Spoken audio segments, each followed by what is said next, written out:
الرحیم میرے پیارے ویورز السلام علیکم ورحمۃ اللہ وبرکاتہ۔ صبح ہوتی ہے، شام ہوتی ہے، اسی طرح زندگی تمام ہوتی ہے۔ صبح سے لے کے شام تک، شام سے لے کے صبح تک انسان اپنے وقت کو گزارنے میں ہر وقت کوشاں رہتا ہے۔ جب وقت گزر جاتا ہے تو پھر اس کا حساب کتاب ہوتا ہے کہ اس نے کیا کھویا اور کیا پایا۔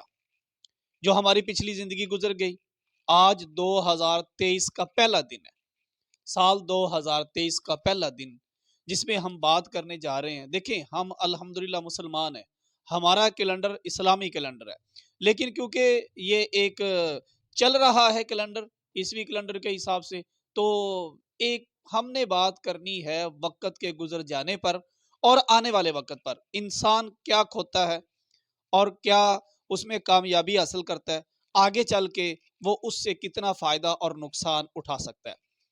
پہلی بات تو یہ ہے کہ جب انسان اتنا وقت گزار چکا تو اس نے کیا کھویا؟ کیا اس نے معیشت پر توجہ دی؟ کیا اس نے اپنے آپ پر توجہ دی؟ کیا اس نے اپنی زندگانی پر توجہ دی؟ کیا اس نے؟ میرے محترم، وقت جو ہے وہ اسی طرح سے گزرتا ہے۔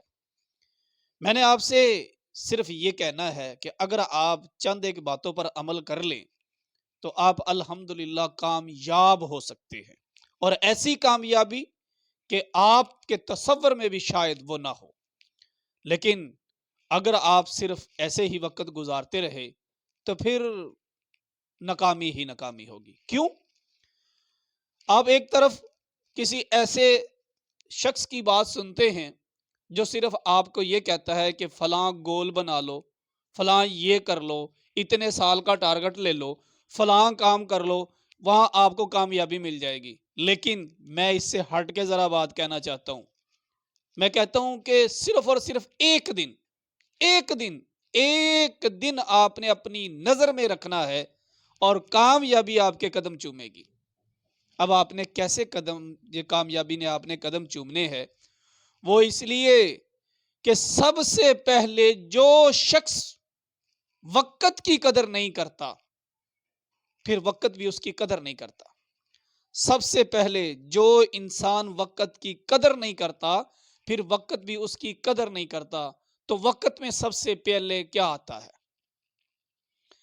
وقت میں جب سورج طلوع ہوتا ہے تو اس سے پہلے جو وقت شروع ہو چکا ہوتا ہے وہ اللہ کی عبادت کا ہوتا ہے۔ سب سے پہلے جو شخص نماز نہیں پڑھتا، نماز کے وقت سو رہا ہوتا ہے، تو وہ اللہ نے تو کہا کہ تمہاری کامیابی حیا علی الفلاح ہے جی، حیا علی الفلاح کی طرف آؤ، وہ فلاح پا جاؤ، کامیابی کی طرف آ جاؤ۔ تو کیا ہوا؟ بندہ نہیں گیا۔ تو سب سے پہلی ناکامی اس کی یہ ہوئی کہ اس نے نماز کو ترک کر دیا۔ اب جو بندہ نماز کو ترک کر گیا تو آپ کو پتہ ہے کتنا بڑا خسارہ اس کے سر پر آ گیا۔ وقت بھی گزر گیا، سب کچھ گزر گیا، لیکن اپنے کندھوں کے اوپر جو وہ بوجھ لے کے جا رہا ہے، یہ بہت بڑا بوجھ ہے۔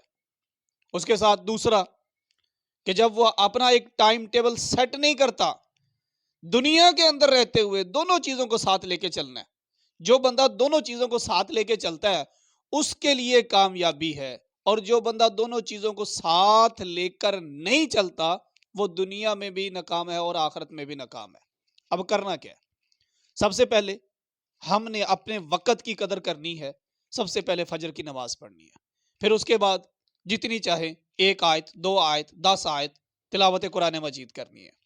پھر اس کے بعد اپنی صحت کا خیال کرتے ہوئے آپ نے ایکٹیو ہونا ہے، ہلکی پھلکی واک کرنی ہے۔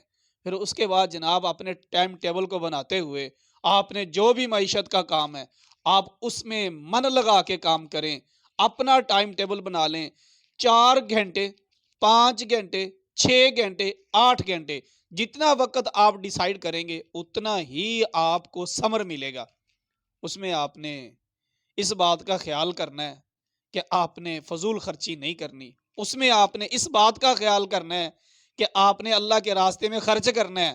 اس میں آپ نے اس بات کا خیال کرنا ہے کہ آپ کے عزیز و اقارب رشتہ دار جو ہیں، جو کمزور ہیں، ان پر خرچ کرنا ہے۔ آپ نے اس بات کا بھی خیال کرنا ہے کہ شام کے وقت ادھر ادھر ٹائم گزارنے کے بجائے آپ بچوں کے پاس آئیں، اپنے بچوں میں ٹائم جو ہے نا وہ گزاریں، اور اس کے ساتھ ساتھ یہ ہے کہ 5 وقت کی نماز کو ایسے مضبوطی سے تھام لیں۔ جب یہ آپ نماز کو تھام لیں گے تو آپ کی زندگی کی کامیابی کا آغاز شروع ہو چکا ہے، کیونکہ یہ اللہ کا وعدہ ہے اور اللہ کے رسول کا وعدہ ہے۔ ہم کہتے ہیں کہ 10 سال لگا کے نا اپنی زندگی کو بڑا خوبصورت کر لیں، بڑا مضبوط کر لیں، اتنا پیسہ اکٹھا کر لیں کہ ہماری اگلی زندگی جو ہے نا وہ آسان ہو جائے۔ میرے محترم، پتہ نہیں زندگی 10 سال کی ہے یا نہیں ہے۔ ہم ایک دن لگا کے اپنی آخرت کو بہتر کر لیں۔ اب وہ کون سا ایک دن ہے؟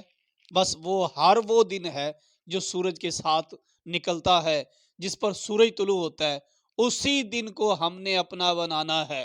اگر ہم اس کو اپنا نہ بنا سکے، اگر ہم اس کو نہ سنوار سکے، وقت تو گزر جائے گا، ہمارے ان کندھوں کے اوپر صرف گناہوں کا بوجھ رہ جائے گا، اور جب گناہوں کا بوجھ رہ جائے گا تو پھر وہ وقت آئے گا صرف خسارہ ہی خسارہ، گھاٹا ہی گھاٹا۔ اللہ نے بھی کہا ہے نا، گھاٹا ہی گھاٹا ہمارے مقدر میں ہوگا۔ تو ہم نے کیا کرنا ہے؟ گھاٹے کی طرف نہیں جانا، گھاٹے کی طرف نہیں جانا، ہم نے نفع کی طرف جانا ہے۔ نفع کیسا ہوگا؟ کہ صبح سے لے کے شام تک اللہ کے احکامات کو مضبوطی سے تھامے رکھنا، اور اپنے لیے رزق حلال کی تلاش کرتے رہنا، اور اس پر من لگا کے کام کرنا۔ کبھی زندگی میں بھوکے مر جاؤ تو مفتی حنیف بٹو کے پاس آ جانا۔